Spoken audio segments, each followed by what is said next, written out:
What's up, guys? It's Dr. Tim Jackson with another episode of the Boss Body Podcast.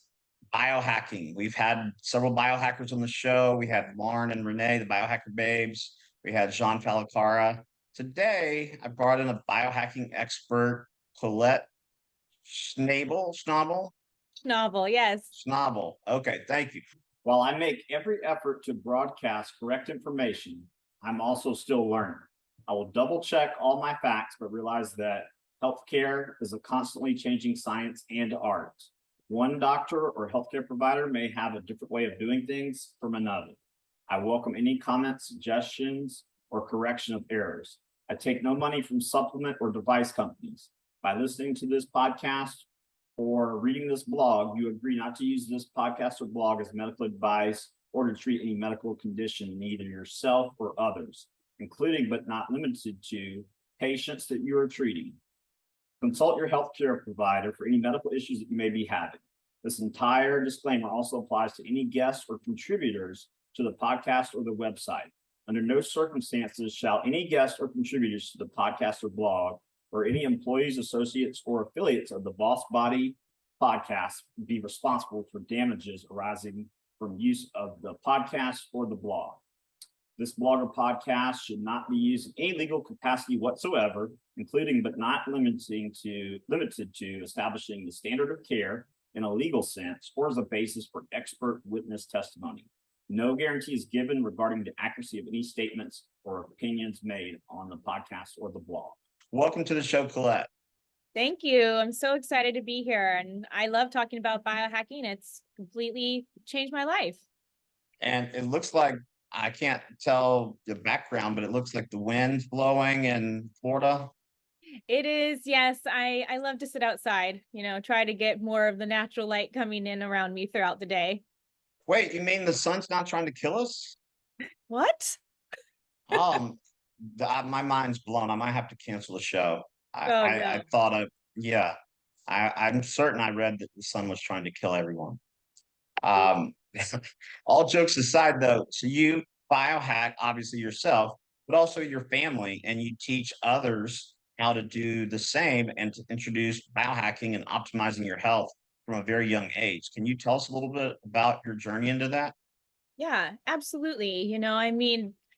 I don't want other people to have to wait until they're 33 to start understanding what biohacking is or how to optimize their life. And it was kind of like what have I been doing all this time before I found, the term of biohacking. I feel that many of us are probably doing some sort of biohacking without even knowing it. And I was really focused in nutrition and gut health prior to this whole world that I'm involved in now.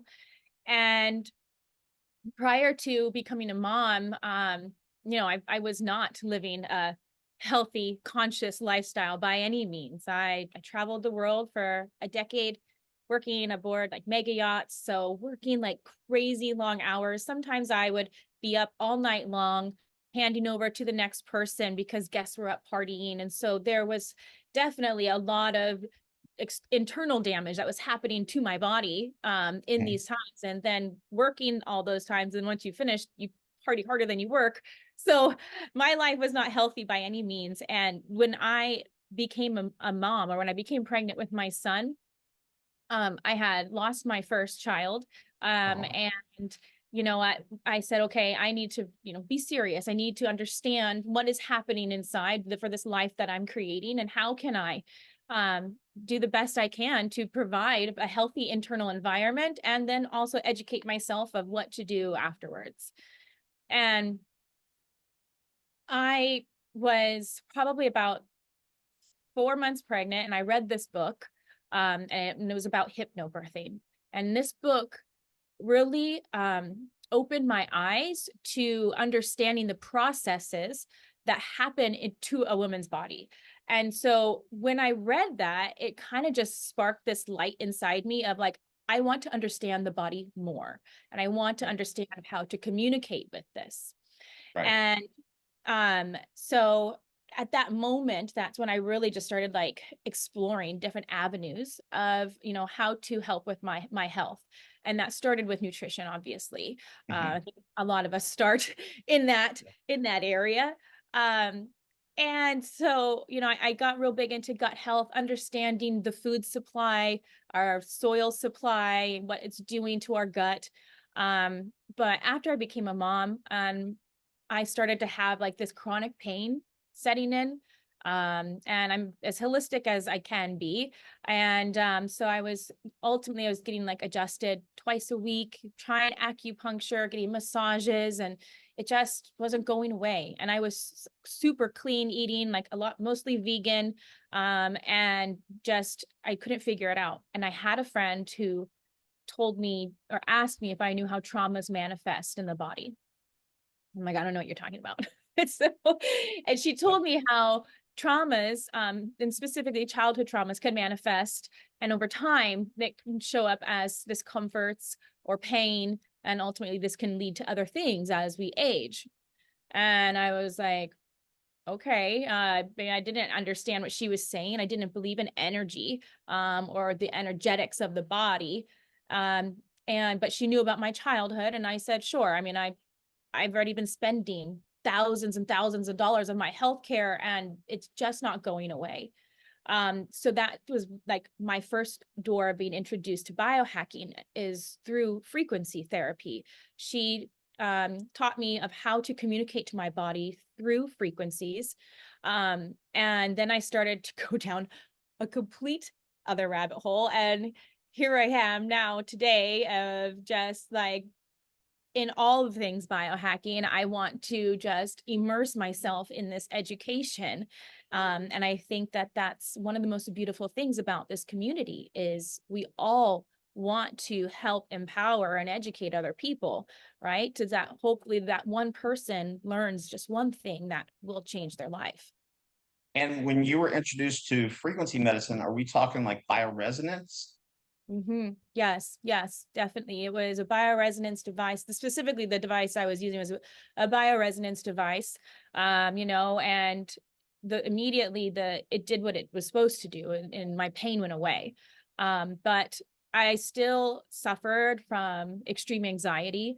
Like being in like social settings with my friends, I would have issues holding conversations because I would just be worried other people were talking about me. Just a lot of social anxiety, let alone get up on stage and speak in front of hundreds of people, which I do now.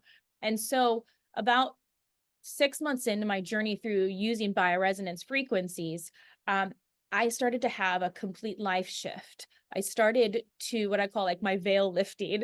I started to have more confidence within myself, more belief, more like these limiting beliefs that held me back, because I always had been a people pleaser, wanting to always just follow the narrative, or not like feel that I had something to say, but I couldn't get it out. And all of that just started to crumble. And I really just had this huge life shift. And at that moment, I was like, more people need to know that this is something that they could easily do to their body and their lives, and that it's non-invasive, it's on their time. And it's, if you speak to your body through frequencies, you can really elevate and change the person of the life of that you had. Yeah. Are you comfortable sharing the device that you used? The device that I was using at that time was called the Healy device. Yeah. Okay, awesome. And do you still employ that to this day? I do use it, absolutely. And I use it with my children as well. It's something for me that, and actually I'll share an experience of the why I started to use it with my children. We had just moved into a new home, and we have terrazzo floors, so like concrete floors. And my son had fallen off his bunk bed, and my husband did not put the carpet pad under the carpet. And so my husband travels for work, and he was out of the country, and I had him on the phone, and he was trying to guide me through like a concussion test. And my son, it was just a very different cry I had ever heard. And he was about 4 at the time. And I was like, oh, I forgot I had this device. And so I did a bioresonance scan on my son, and it came up with chronic neck pain, chronic back pain, migraine, depression. I'm like, oh, well, that doesn't sound too good. I go, let's let's go to the emergency room, right? I mean, and so by the time I got him to the emergency room, he was already doing like, you know, the drowsiness. And the time we got there, he started vomiting. And if it wasn't for having a device like that to do an analysis like that, I would have waited for those types of symptoms to start showing before I made the decision to go to the hospital. And Yeah. only my choice, because I tried to not go as much as possible unless I absolutely have to. Right. So it comes in handy, you know, when, especially for children, because they can't, especially at such a young age, they can't express what's going on, their feelings and things like that. I think it's an invaluable tool as a mother. Absolutely. Well, that's a powerful story. And what about your nutrition for your kids and your husband? Did they follow the same sort of eating style that you do? Yeah. Yeah. Well, okay. So we're definitely not vegan. We are not vegan. We will do like, you know, a cleanse throughout the year where we'll do like a month just deeply nourished with just vegetables and fruits. But yes, we do all they, and my children are they're not picky eaters. You know, we try to incorporate everything with our children. My children started having like high dense superfood drinks and shakes by like 6 months old. Even prior to feeding them solids, something that I educated myself on was that children are born mostly that have like leaky gut. And so before I transitioned them into solids after or while I was still breastfeeding, I gave them bone broth first. So I made really yummy bone broth, and I was giving them that through their bottles to help heal the stomach lining. So that was something that I did, and I like to, you know, help moms think about stuff like that, right? And you know, there's so many different techniques that you can do as a mother. And also we are very open with what foods are doing for us, you know, having these conversations while we're at the table, or having these conversations of why they can't have the Twinkies and the red Gatorade after soccer games that other parents are bringing, right? Like the other day, my daughter's teacher was like, can your daughter have some jelly beans? She said not the red ones. I was like, at least she knows. I know. Yeah, so it's I think if we teach them from a very young age and have open communication with them, and telling them why, not just no, like, okay, the reasons we don't have red or a lot of sugar, like what it's doing inside their brain, right? So, and I think that if we can keep our children informed now, they can make better choices as they continue to grow. Like at our children's school, they get free breakfast and free lunch. Um, my son never ever knew about the free breakfast, but somehow my daughter figured this out. And last year she was sneaking and getting this free breakfast without me knowing. And then every day she'd come home and really complain that her stomach was hurting. And I found out afterwards that this was what was happening. So ultimately she was giving herself horrible candida from eating types of foods that we don't eat at home. And then she wasn't even able to really eat in the evenings because her stomach was so upset. So, you know, having to have these conversations of why, like, yeah, the food at school is definitely not as nutritious what for inside of us. So those are conversations that we have at home as well with them. And how old are your kids? 7 and 4, no, sorry, 7 and 5.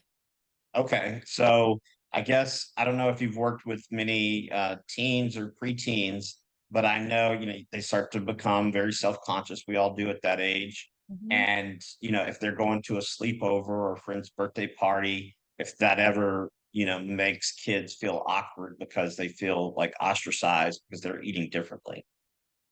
Yeah, you know, I mean, kids are going to be kids, right? And especially if they know that they're not supposed to, they still want to, you know, oh, I can do that right now. My parents don't know. You know, so I think making sure that they're just informed, and that kids, you know, they're probably going to make their own decisions anyway. But I mean, I'm not saying that my kids don't ever eat, you know, bad foods, right? And they're still children and they still have these fun lives.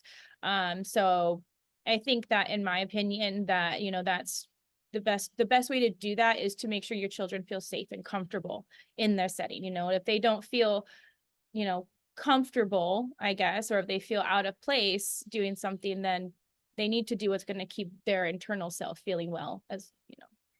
Yeah, absolutely. And did they ever ask mom, like, why are we doing all this stuff? I know you said you explained why, Did they ever get like frustrated or, for example, say, why do we have to do this? Why can't we just be normal? No, they don't ever say be normal yet, because I feel that this has just been their life. But, Yeah. if I am like, okay, let's drink this hydrogen water, like I don't want to drink my water right now, well, I tell them, like, and in a fun way, like what it's doing and how it's communicating with their little, like it's dancing inside, making up silly little terms to get them excited about it. And yeah, so there is times that they don't want to do things. Like I have a little device that was given to me to try with the children for breath work. It's called Moonbird, and it holds in their hands. Have you heard of this device before? Yeah. I Yeah. haven't So, used it, but I've heard of it. and they love it, and so like but sometimes my son might be like, I don't want to do that right now, and I'm like, well, Yeah. let's just try, just to settle yourself down before bed, because he might say, I'm not tired, and so utilizing stuff like that, and then explaining to him how it's calming himself down to bed, getting himself ready. So yeah, and I see it more with my son now, because since he's 7, right? Yeah. And I know there will always be pushbacks. Like I have other mom friends who have older children, and they're like, oh, all they want is the iPad and stuff like that now. And, my son has a Nintendo Switch, but we have very strict parameters of, when and how he can spend time with that. Yeah, I mean, the EMFs, I was on a summit several years ago called Digital Dementia. And I talked about how it's damaging the dopamine receptors in our brain.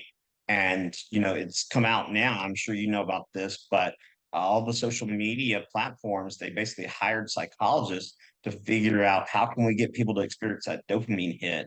And then so the when you take the device away, they have anxiety, can't focus. And so I see a lot of people, no judgment, but their iPads are raising their kids essentially.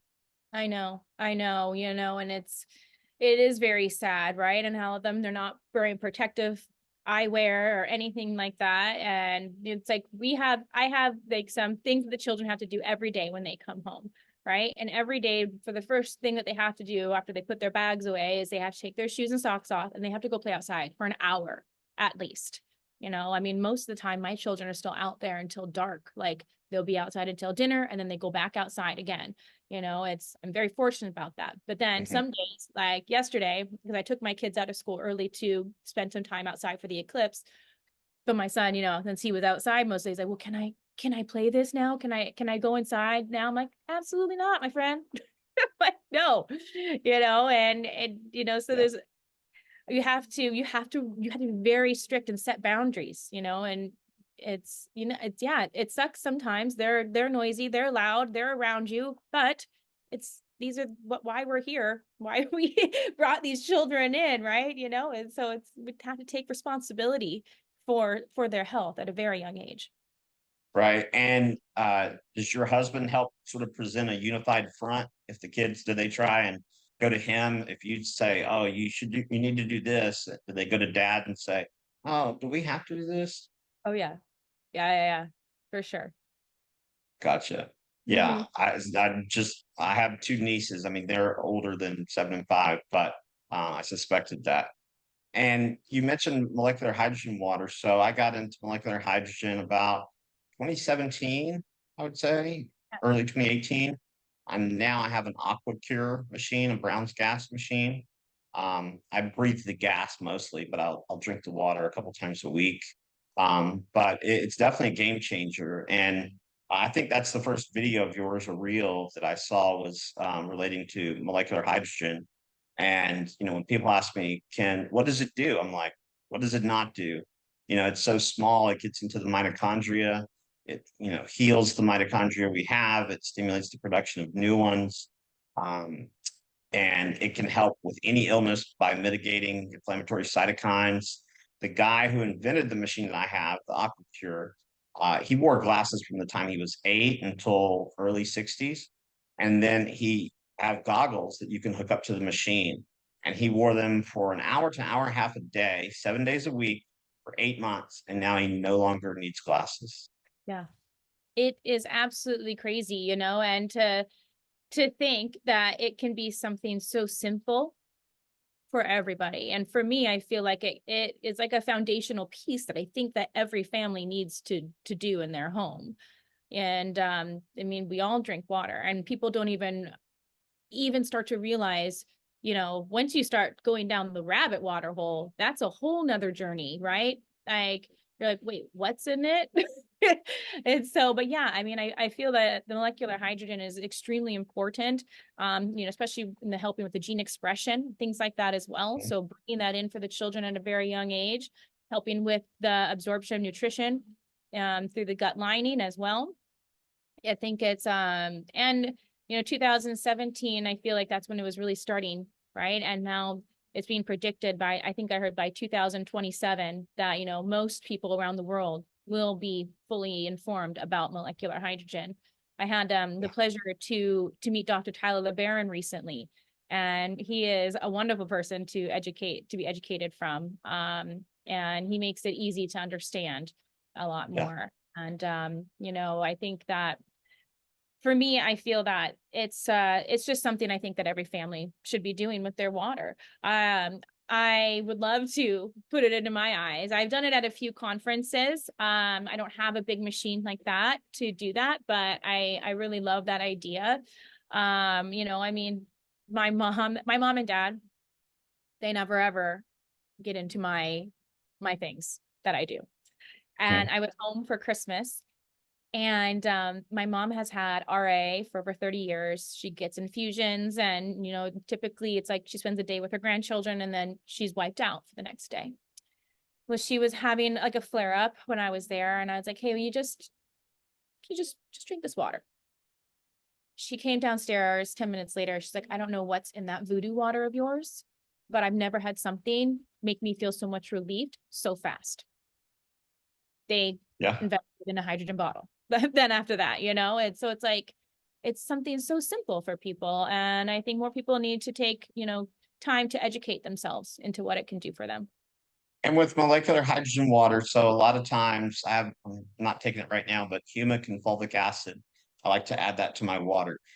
That would decrease the concentration of the hydrogen, correct? If you mix it in, Yeah, can you mix things in? I don't mix anything in. I know some people that will add minerals to it. But I think also kind of depends on, from my understanding, I've definitely haven't been studying since 2017. It's only something I've just recently started to educate myself on. But I think that the way it's made as well of what device and what's doing it also depends on the stability of the hydrogen in the water. Yeah, absolutely. And the machine I have only costs 2,500. I started calculating, the tablets that you get and dissolve, and you have to drink those quickly. Mhm. And I'm like, well, I've had the device; it's more than paid for itself now, several times over. And it even has a line that you can take the device upstairs and take a bath, and you can infuse the water. And one of the employees at the company, he got in a motorcycle accident and broke some bones, tore some ligaments, and he healed in basically half the time that was predicted by the orthopedic surgeons. Mm-hmm. Yeah, I have a client here, and she has a machine. I don't know which one it is that she uses, but she also makes the hydrogen baths for her clients Mhm. that she has come through there. I've heard great things. There's a biohacking center down in Miami that I've been to, and like their cold plunges are all hydrogen, all the water coming out of Is their, it Centner? yeah. Yeah, Yeah, yeah, so it's like it's here, and people just need to be informed about it. yeah, absolutely. I mean, had Dr. Leland Stillman on um, last week. It airs tomorrow. But we were talking about in the environment and in our bodies, it's oxygen, hydrogen, or excuse me, hydrogen, oxygen, carbon, and nitrogen. And so, if we add some electrons to our body from grounding, some photons from natural light, and then we add some hydrogen, and I have an oxygen concentrator over there, it gets back to, and then I have a biomat, so that adds some electrons through the amethyst crystals. Mhm. So, it's kind of like having a jetpack on your back. Yeah. Tossed in a little methylene blue, I take it orally, not every day, but I've had it infused before as well. And it gave me a little too much energy. I was up until like 1 or 2 in the morning. Yeah. But it definitely works. So what are some things that you do to introduce families who maybe one of the spouses is into holistic health, integrative health, but the other is not, and the kids are not? How do you sort of navigate that? Yeah. So I think that's when you need to find the most basic pillar of where to start, right? And most of the time that has to come through fruit or hydration. So I mean, like, and if it's something just like that, I would just start with water. That would be one of the best ways, because ultimately, the husband would, or whatever partner's not involved, you would, start drinking, and they would, like, most people, they notice something immediately. So for me, I feel like that's probably just an easiest way in, because when you try to start, from my experience, to be like, okay, let's make this huge shift, let's start pulling all these things out, like there's a lot more resistance, right? So if we can just start implementing something simple, and even if people want to do stuff that's not spending a lot of money, right? So just telling them, let's get outside with your children, right? Yeah. You want to go get out in the sun in the morning with your family on a weekend, right? If you go to a park, try to get out there as early as you can. And so I think like teaching them things like that is important. Teaching them why, or about the TV and things like that before bed, right? And how to start, switching and turning the brain off to get the melatonin starting to be activated. I think that, trying to find the simple ways that they could go, Yeah. and that's not going to break a family's back, in the meantime, because for me, it's really important as well, because biohacking can seem like a luxury. It can seem, because most of the things are extremely expensive, or to go to these centers, or to be members at these centers, they're expensive. And so, we need to also be thinking of ways to help families as well, to understand how to do this without breaking the bank. Yeah, I would think, I found in practice that if I can get someone do something that gets them feeling better very quick, then they're like, oh, okay, this guy knows what he's talking about. And then they'll buy into the other stuff. And I think molecular hydrogen water would be a great way, like you said, with your mom, 10 minutes. And then she comes downstairs and says, I've never had therapy or intervention that, provided so much relief so quickly. Yeah. And so, in terms of blue light and mitigating blue light, how do you introduce that to kids that you're working with without them feeling self-conscious? Like with the glasses, you mean? Yeah, yeah, Yeah, I mean, I teach about that to families and to use that. And I think that we see that a lot more, because I mean, my son, and in kindergarten, the first week, I remember when he went to kindergarten, he's like, oh, I took a test on the computer. I was like, what? Like, you don't even know how to use a computer. How did you? yeah, And so it's like, they're on the screens at school every day. So I think more parents are starting to be more conscious about that. But then now we're starting to get into the education of the right types of lenses. right. So, and I was only just recently educated a bit more into the lenses, from Rudy from Viva Rays. He was explaining to me how some of these yellow lenses that we're wearing are actually taking all the blue light out, and you don't necessarily want to take all of the blue light out. So this is things I'm still educating myself on, but I think that, Yeah. yeah, it's definitely important. I haven't made the switch to like the red lights in the house at night or anything like that. I don't know about my husband be ready for that switch yet. So that would be an interesting conversation. Yeah, I had Molly Eastman on, and she has that in her condo or house. Mhm. And she said her husband's friend was over, and he's like, well, what's going on with all these red lights and stuff? And then I have a good friend and colleague in California. He's an MD, used to be an ER doctor, now does functional medicine, but he changed out all the blue lights in his clinic to red lights. And he's like, first patients were like, what's going on? Then they were like, oh, this is pretty cool. Mhm. Yeah. And I got it right here. Molly told me about these. The So at night, instead of getting up and having to turn the overhead lights on, even though I have blue blockers that wrap around my eyes, I was still getting a little bit of light from above, and that was disrupting my sleep. And these guys, you can put it on auto and it's motion activated. $22 for two of them. Oh, Uh, wow. Yeah. That's And great. so what's that? Where are those from? Oh, Amazon. I can send you the link. Perfect. Yeah, Yeah. that's smart. Yeah, we actually have in the bathroom, we do put red light on at nighttime in the bathroom for the kids. So they have a red, so they don't have to turn any lights on. Um, I was gonna say something else regarding the lights. Oh, now it slipped my mind. Um, but no, man, I really wish I had what I was going to say about that. You were talking about something and it was, oh shoot, now I forget. Um, I'm sorry, I forgot. I No totally. worries. No problem. No problem. And in terms of supplementation, I know a lot of times I hear pediatric patients, oh, I don't want to take this.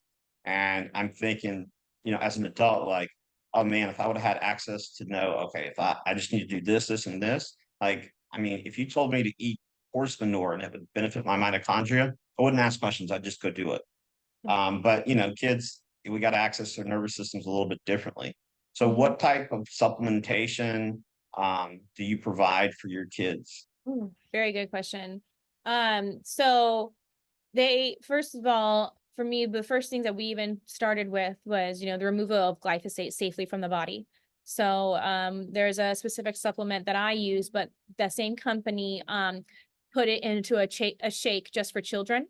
So they were getting this in through a shake form. And so it's safely removing the glyphosate up to like 75% within 6 weeks. And so my children have been drinking this types of stuff to make sure, because obviously I know it's everywhere. We're still getting the glyphosate in us no matter how clean we're eating, so we implement that. I'm really big into functional mushrooms. And so anytime we're sick, I'm using agaricon, I'm using turkey tail. I mean, we use a lot of mushrooms. And so my son does, I think it's called Myco Boost. They're functional gummies, so we do those for them in the morning.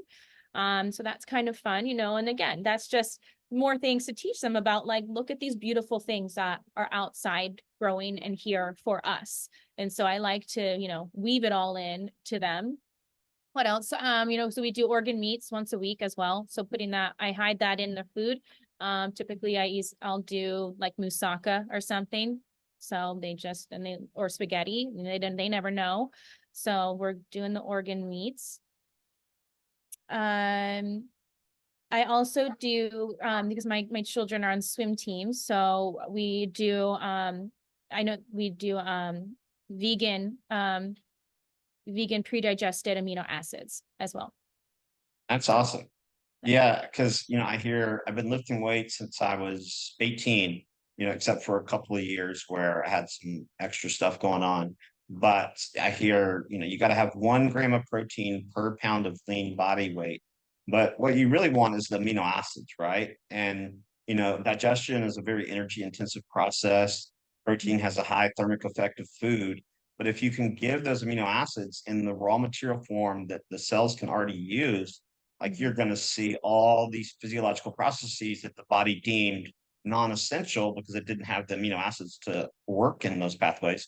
Suddenly they're turning back on. And so, it helps so much with exercise recovery. And, who doesn't? I mean, even my functional medicine colleagues, almost all of us still have, some digestive insufficiency because of everything we're exposed to, no matter how lean we live. We're going to eat out at some point. And so I think digestive enzymes are super important, because if you're eating the best food, but you're not able to digest, absorb, and assimilate it, then it's not doing you a whole lot of good. Yeah.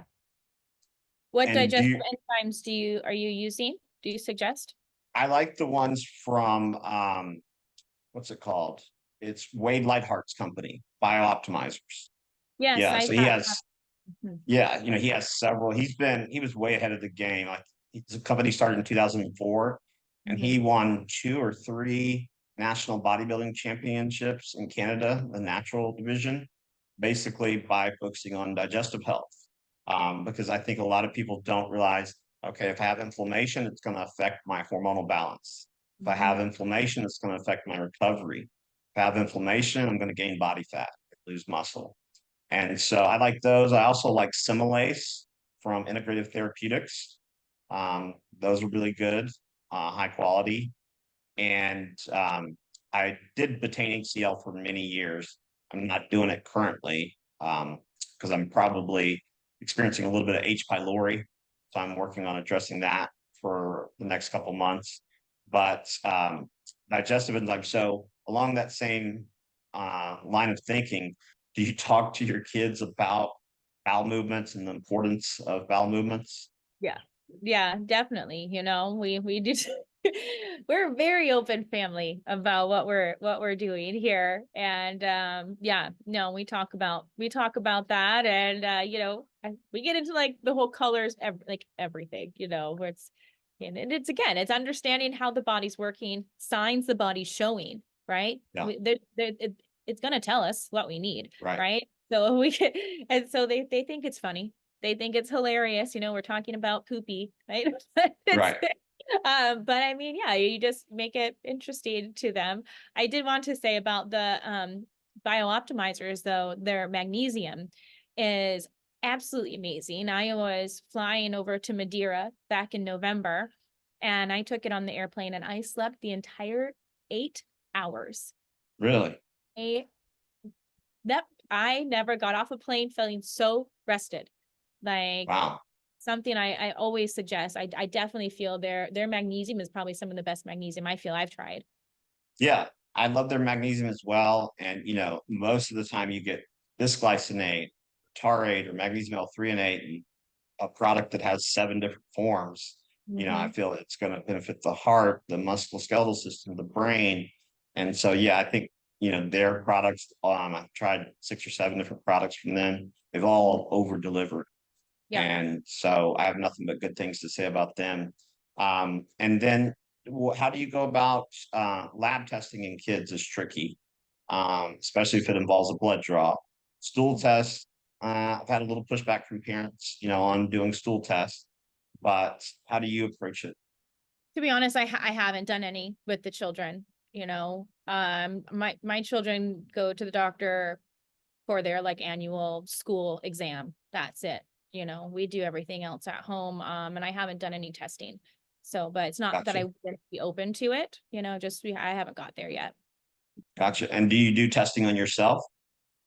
No, I haven't. It's like I'm getting there. I'm ready to, but it's to navigate and to find the right company. But also I feel finding the right one that is getting all of the correct markers for women specifically as well. Yeah, So if you have absolutely. to that or what you Yeah, I mean, for stool testing, I like the GI map, and also the Biome FX from Microbiome Labs. It's a Mhm. lot more expensive than the GI map. Ultimately, they all have their pluses and minuses. The only one I would say is pretty inaccurate the majority of the time is the culture-based test, because 98% or more of the bugs in the colon are anaerobic. And so you can't culture an anaerobic bug in an aerobic environment with oxygen. So you get a lot of false negatives. That's not to say that it's 100%, false, but I would say at least 90 to 95. And if you're going to spend the money on a test, you may as well just spend a little bit more and get more accurate information. But just to give you a quick anecdote, my friend, they do very well financially, and his wife had been going to a hormone clinic, and was on bioidentical hormone replacement, but wasn't losing weight. And she works out 3 or 4 times a week with a trainer and eats clean. And her beta glucuronidase, an enzyme that causes the reabsorption of estrogen, is elevated. And so, we did a stool test, figure that out, and then all of a sudden the hormone replacement therapy started working. And she wasn't estrogen dominant anymore. And so those are the companies I like for stool testing. For genetic testing, I like the DNA company, Yep. because they not only test for single nucleotide polymorphisms, they also test for what's called copy number variants. Do you have 0 copies, 1 copy from one parent, or 2 copies, one from each parent?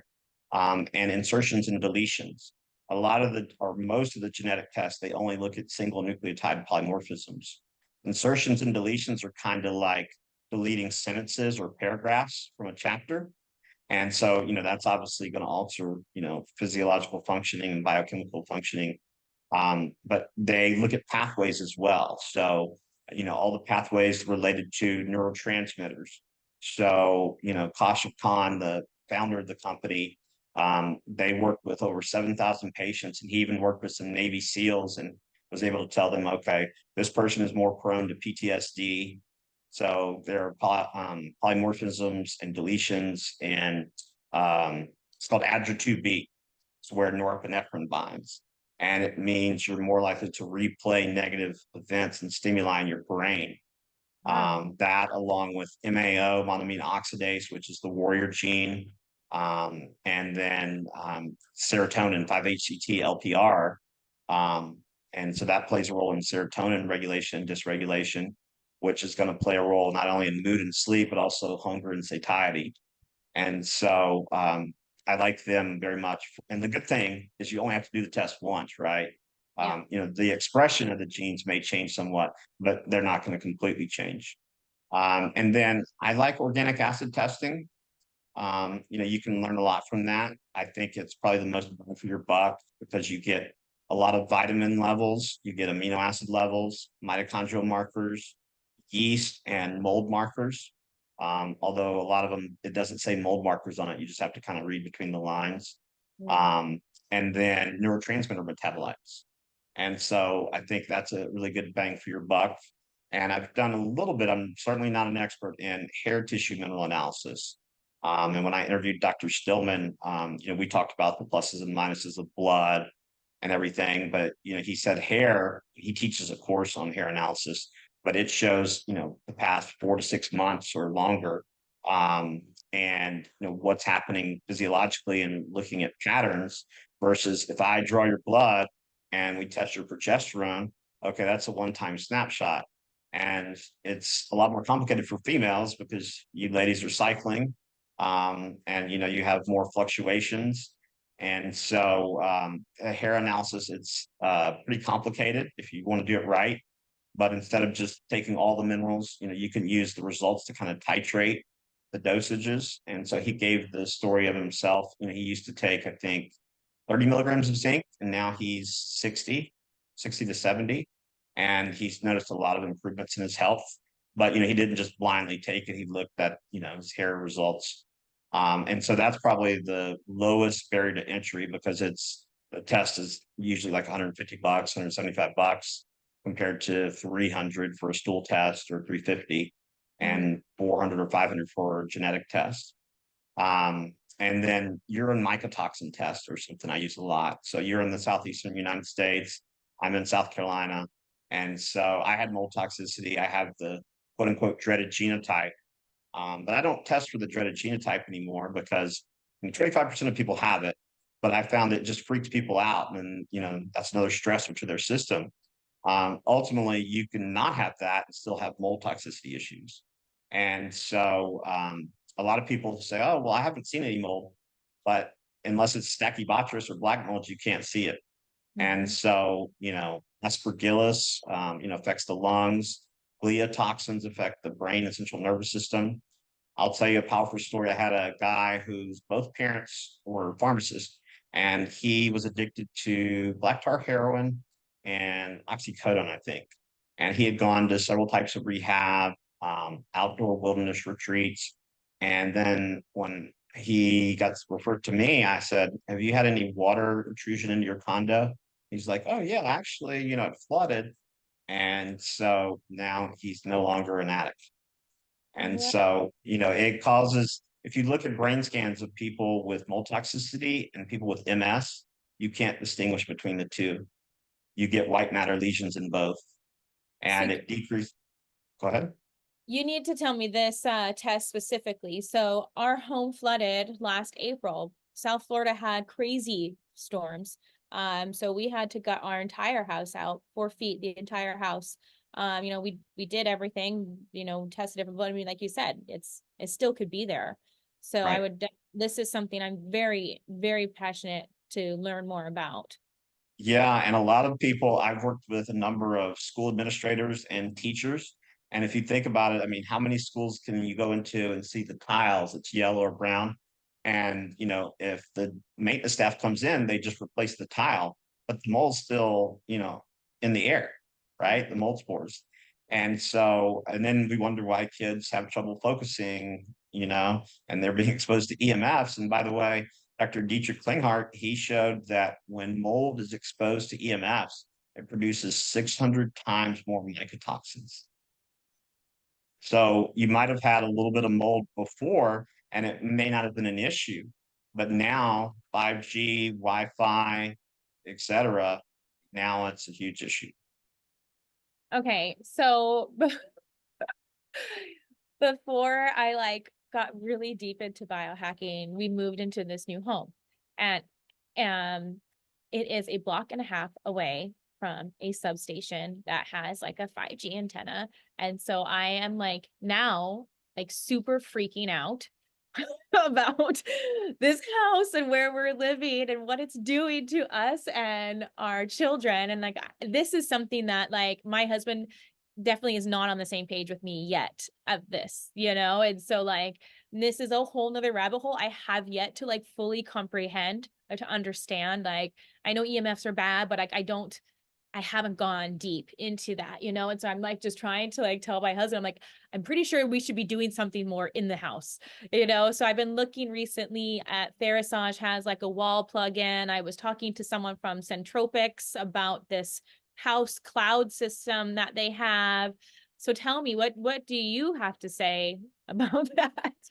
Yeah, I mean, it's very much a serious problem, and it's not like hocus pocus. A lot of times people are like, oh, they associate it with like crop circles and seances. And I'm like, no, there's an organization, I don't know the name of it, but it has 270 something PhD level scientists, but several of them got fired when they produced research showing, that EMFs are harmful, because who funds the research, right? Mhm. I have there's one over there, green wave filters, which Dave Asprey taught me about back in 2013. And you plug those into the wall and it covers a certain radius. I have some lambs clothing, which is made out of the same material that NASA astronaut suits are made out of, because when they're up on a mission, they're exposed to the equivalent of 4 or 5,000 x-rays. I think it's 5,000. And so that helps mitigate it. And they have shirts, boxers for men. I think they might have bras or sports bras for women. They have some beanie hats. So those are helpful. There are paints, different types of paints that not that you want to go around painting your house, but it can help mitigate EMFs. There's a summit. I don't know if it's happening, if it started yet, but Nick Pinal, the EMF guy, Mhm. he's a good friend of mine, and he was on the podcast. But he and Brian Hoyer worked together. Brian Hoyer is someone who he did Ben Greenfield's house. Like, he can test, because it's not just as simple as 5G and Wi-Fi. Like, you can have dirty electricity where it's too concentrated in a certain area, and that can be creating issues. I have a colleague who, through muscle testing or autonomic response testing from Dr. Klinghardt, this clinician told her that there was too much EMFs, non-native EMFs, in her bedroom. She's like, okay, she just wrote it off. And 3 weeks go by, she and her husband wake up in the middle of the night and there's smoke coming out of the wall. And so, it's a whole thing. Obviously we can mitigate, our houses, but when we go out and about, I have something on called a Harmony pendant, Mhm. HARMONI. I don't know if it works. Several colleagues recommended it. And then the good thing about Nick is, on his website and the summits, they talk about devices that are legitimate, have been tested, because he Mhm. works closely with a lot of top level EMF scientists. Mhm. And so, there, with any industry, like with CBD oil, there's a new company out every week. Some of them are good, some of them are really not good. Yeah. So you're going to have good and bad, but I would say the turning your router off at night, which admittedly I need to be more consistent with. And then the inverse square law. So half the time I don't even know where my phone is, but I see, I was at the gym yesterday, and they make these work pants for women where you can put your phone right Mhm. here, right by your private area. And I can't think of a worse idea. Or I see a restaurant I go to, a little organic cafe, a lot of the waitresses have their phone in their back pocket. And before radar guns, for cops, before they were mounted on the dashboard, they would hold them between their legs. And from what I've read, there was roughly a 600% increase in testicular cancer. Wow. And just to let everyone know, the way this works is there are these channels called voltage gated calcium channels in our cell membranes. And when you are exposed to non-native EMFs, it floods the cells with calcium. It's called calcium efflux.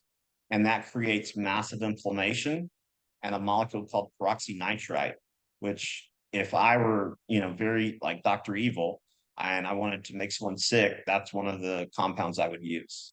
It makes you feel horrible. And so, and we also talked about Dr. Stillman and I, if you eat, so if I have you eat a banana in a low EMF environment, and then I wait a day or two and have you do it in a high EMF environment, your blood sugar is going to be much higher in the Oh, high EMF environment. oh, that's so interesting. Yeah. And so, it plays a role in so many things. Mhm. And, you'd be surprised the pushback I get when I ask people, okay, well, it's just something simple like let's don't get crazy painting the walls. Let's just turn your router off at night. Oh, no, Yeah. I can't do that. Are you coding in the middle of the night? Like, why? I Yeah. mean, why can't you turn your router off? And you Mhm. can get like $10 from Amazon, a timer to put on it and where you turn it off automatically. And so I would say that's, something good. I have a tent from Dr. McCullough. He has an EMF tent, Yeah. mitigating tent. I, I've used it like 2 or 3 times. It's like a $500 tent, but it's very cumbersome to have to put on the bed and then undo it and get out. I feel like I'm in a tiger cage or something. Um, but yeah, you can go a little overboard with this. But I would say the other thing, I had another EMF expert on, Justin Franson, and he works with a lot of Hollywood A-listers and pro athletes. But he was telling me that the homes that he tests in Newport Beach, California, that have the highest EMFs are the ones with the solar panels. Yeah, the solar is good for the environment, but it's horrible for EMF levels. Thank And you. so, what's Okay. that? I said Yeah. thank you for that because my husband was just like, we're gonna get solar. Yeah, I mean, it's a lot of people do it because it's good for the environment. It's a tax write-off, but you got to think about the minuses. And the other thing with these electric vehicles, Justin said roughly an 18% decrease in testosterone in men. Mhm. You're basically, sitting on like a small cell tower essentially. And so, plus, I mean, not to get too political, but electric vehicles, they got to be charged with power. Power plants burn coal.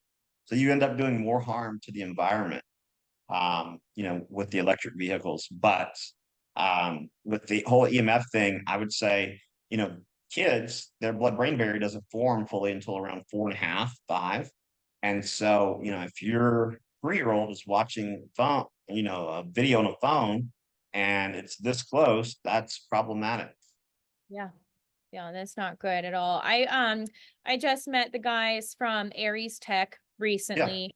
And so I normally wear their big square one there. I want to get the other ones for the children to wear because I definitely feel a difference. And then they were showing me because they had a person there doing the EEGs, and how quickly that it helps.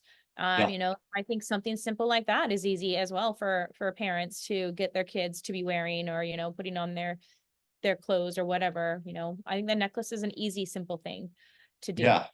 Absolutely. And mine just looks like a dog tag. So people are like, "Oh, were you in the military?" I'm like, "No, it's not a dog tag." But normally I just don't even have the conversation. I'm like, "Yeah, it's a dog tag." Mm-hmm. Um, I had a conversation about 3 years ago with a health coach. She and her husband and kids moved here from Charlotte, North Carolina, and they put in a cell tower very close to her kids' elementary school. Within, I think, 4 to 5 months, there were, numerous cases of childhood cancer that weren't present before, autoimmune disorders with no family history of autoimmune disorders. And I mean, you can measure this, right? There's something called a tri-field meter where you can, I think it's like $110, and you can measure, different locations, with the laptop, how close you are to that, your phone, and you can test, distance, if you put your phone in the other room, how much EMFs are you exposed to? And there's also an app. I don't know the name of it, but an engineer came up with it, and what it does is it converts the EMFs into sound waves. Because if I just, if you're a layperson and I tell you, okay, EMFs can be harmful, it sounds like, okay, that could be important. But then if you hear like bam, bam, bam, bam, bam, bam, bam, you're like, whoa, like that's hitting my body. And so, Oh, that sounds good. That would be really interesting. And it's like, because everyone now is doing the smart homes, right? Like, so we had to get all new appliances after the house flooded, and everything is like a smart fridge, smart washer dryer. And I'm like, my husband's like, oh, that's so great. But now I'm like, no, that's not great. Because now that's just another thing that's trying to receive, right. And so I went and turned everything off. But and then also, like, I always have my phone on airplane mode at home too, because we have very low cell reception. So then I know that there's so much more trying to come in. And my husband is a yacht captain, and so when he's out at sea and he's like called me before on like WhatsApp, I can literally see like grains on his camera, and I'm Really. like, can you move your head away from wherever you're sitting, because that is not good. you know Yeah. I'm like, here's some organite, put this by your bed. Like, he's like, I'm not putting that by my bed, So it's like, people don't understand. Like, I did that for 10 years, and like you said, NASA has to wear specific things. And so we're Yeah. on these boats that have radars all around them trying to pull the satellites in, plus all the electronics up in the bridge or in the engine room, So I was probably exposed to a lot. Yeah, and Dr. Stillman, who by the way is in Naples, Florida, and he's been mostly virtual, but now he's contracting with a local clinic so people can come see him and do some IVs and hyperbarics. But he was telling me a lot of the water companies, like something with the local municipalities, like they're putting water storage units on like EMF towers or EMF towers on the water storage stations. And so it's destructuring the water, Mm. and he said it's just horrible, and that's something I don't know a ton about, but it does sound good. um with EMS, do you or have you talked with your local school system or your kids school about the use of computers and constant exposure to screens? I have not, our children, fortunately, they go to a public Montessori school, so it is a bit more conscious forward. I mean, they're not on screens all day, but I haven't approached that, but like there's been other things like I seen, I was the mom, like I saw them like spraying stuff outside while the kids were walking into class, and the guys like have their face covered, and I'm like, what? So, but then I emailed the principal, and she was like, no, we only use like peppermint or whatever, but I'm like, still, I mean, so like I have approached those types of things, but I think that that's important. And I think also because the lights in the kids' schools, right? It's uh Hmm. that's so damaging to them. Yeah, absolutely. And then, the school lunches, like I'm sure your kids probably pack their lunch. But the food that they eat and they feed them, I mean, the glyphosate, and then, they're exposed to potential mycotoxins, EMFs, the screens, and then Yeah. we wonder why we're sick. But if we can get back to the basics, I mean, it's unfortunate that we have to work so hard to detoxify the water, to get access to healthy foods. um but if clean air, indoor air quality, I have an air doctor behind me, but we breathe 23,000 times a day, so I would say breathing is probably more important than eating. Mhm. And indoor air quality, it has gone way down for the past 10 to 15 years, and most people are spending 96% of their time indoors. And I remember, when I was a kid, I would come home from school, I had to do my homework first, but then I would go outside and play, then I would go to football or baseball practice, then I would come home and ride my bike in the dark. And so Yeah. we were constantly outside. No, I totally agree. Like, so when we were living more like downtown Fort Lauderdale in a townhouse for many years, and I would go rollerblading with my son in the stroller, and I would never ever see children playing outside, ever. Especially in the front. Like, we used to all like be like, "Hey, Sally," down the road. I'm gonna go Yeah. down here. And I mean, I know that it's different, and I live more in a metropolis, right? I don't live out in the country where maybe I would feel safe with my family, kids going down the block, whatever. And today's safety is different, right? And those are things that we have to think about. But I mean, you don't see children playing outside, it's very sad. And then that's also then the lack of community that's happening, Yeah. right? Because Yeah. it's great that you and I get to have these conversations through a computer, but that couple years that we were trapped inside really changed everybody's perceptive of communing and exchanging our own personal energy with each other. I don't know if you saw it, but Dr. Phil is starting his own media channel because he's fed up with the traditional, narrative, them not talking about the really important things. He's just going to give you the facts and then let you decide, what it means. And it's on Instagram. But his hands were kind of tied from what I'm told, and he was on mainstream TV. But yeah, I think, having those conversations around, like with the COVID pandemic, he was on The View and he told the ladies, psychologically, referrals, like, so if a child was being abused, you sent kids straight into the hands of their abuser. And referrals to specialists dropped 50 to 60%. And he said, that's not my opinion, that's just a fact. And the ladies were giving pushback, oh, well, we were fighting a virus. And he said, okay, well, vitamin D, sunlight, community, psychological damage. I mean, having a plexiglass around your desk.